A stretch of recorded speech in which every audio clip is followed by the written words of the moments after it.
Hi ಎಲ್ರಿಗೂ ನಮಸ್ಕಾರ, ಶುಭ ಸಂಜೆ. ನಾನು ನಿಮ್ಮ ಪ್ರೀತಿಯ Sahana. Welcome back to my vlog.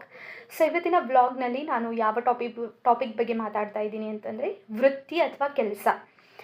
So ಮನುಷ್ಯ ಅಂದಮೇಲೆ ಎಲ್ರಿಗೂ ಒಂದು ಕೆಲಸ ಇದ್ದೇ ಇರುತ್ತೆ. ಕೆಲಸವನ್ನು ಮಾಡಲೇಬೇಕು. ಗೃಹಿಣಿಯಾದರೂ ಕೂಡ ಅವಳಿಗೆ ಗೃಹಿಣಿ ಅನ್ನುವಂತಹ ಉದ್ಯೋಗ ಇದೆ. ಯಾವುದೇ ಮನುಷ್ಯ ಆಗಲಿ ಅವನಿಗೆ ಒಂದು ಕೆಲಸ ಅಂತ ಇರಲೇಬೇಕು. ಜೀವನಕ್ಕೆ ಕೆಲಸ ಅನ್ನೋದು ತುಂಬ ಮುಖ್ಯವಾಗುತ್ತೆ.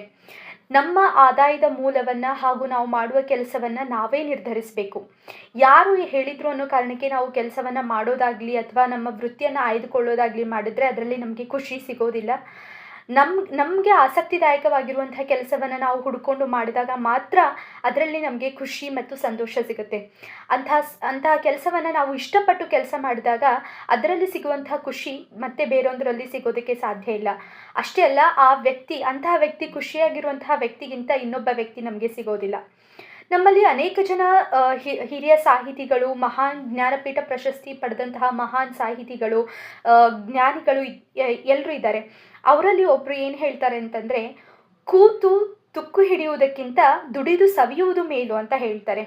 ಅಂದರೆ ಇದರ ಅರ್ಥ, ಒಬ್ಬ ವ್ಯಕ್ತಿ ತನ್ನ ಕೈಯಲ್ಲಿ ಆಗಲಿಲ್ಲ, ನನಗೆ ಈ ಕೆಲಸ ಆಗ್ತಾ ಇಲ್ಲ, ನನಗೆ ಕೆಲಸ ಮಾಡೋಕ್ಕಾಗ್ತಾ ಇಲ್ಲ, ಅಥವಾ ಸುಮ್ಮನೆ ಒಂದು ಕಡೆ ಕೂತ್ಕೊಂಡ್ಬಿಟ್ರೆ ಅವನು ಸೋಮಾರಿ ಆಗ್ತಾನೆ. ಯಾವಾಗ ಮನುಷ್ಯ ಸೋಮಾರಿ ಆಗ್ತಾನೋ ಅವನ ತಲೆ ಯಾವುದೇ ರೀತಿಯಿಂದ ಕೆಲಸ ಮಾಡೋದಕ್ಕೆ ಸಾಧ್ಯ ಆಗೋದಿಲ್ಲ. ಆವಾಗ ಅವನಿಗೆ ದುಃಖ ಆಗೋದಕ್ಕೆ ಸ್ಟಾರ್ಟ್ ಆಗುತ್ತೆ. ಅವನು ರಿಗ್ರೆಟ್ ಫೀಲ್ ಮಾಡೋದಕ್ಕೆ ಸ್ಟಾರ್ಟ್ ಮಾಡ್ತಾನೆ. ಅದೇ ಯಾವುದೇ ಕೆಲಸ ಆಗಿರಲಿ, ನಮಗೆ ಈ ಕೆಲಸ ಸಿಕ್ಕಿದೆ, ದೇವರು ನಮಗೆ ಇದನ್ನು ಕೊಟ್ಟಿದ್ದಾನೆ, ಅಥವಾ ಇದು ನನಗೆ ಖುಷಿ ಕೊಡ್ತಾ ಇದೆ ಅಂತ ನಾವು ಕೆಲಸ ಮಾಡಿದಾಗ ನಾವು ನಿಜವಾಗ್ಲೂ ಏನನ್ನಾದರೂ ಬೇಕಾದರೂ ಸಾಧನೆ ಮಾಡೋದಕ್ಕೆ ಸಾಧ್ಯ ಆಗುತ್ತೆ. ಕೂತು ಸೋಮಾರಿಗಳಾಗೋದಕ್ಕಿಂತ ದುಡಿದು ನಾವು ಲವಲವಿಕೆಯಿಂದ ಜೀವನವನ್ನು ಮಾಡಿದಾಗ ಆ ಜೀವನಕ್ಕೆ ಒಂದು ಉತ್ಸಾಹ ಮತ್ತು ಸಂತೋಷ ಅನ್ನೋದು ಸಿಗುತ್ತೆ. ಆಗ ನಾವು ಏನು ಬೇಕಾದರೂ ಸಾಧನೆ ಮಾಡೋದಕ್ಕೆ ಸಾಧ್ಯ ಆಗುತ್ತೆ.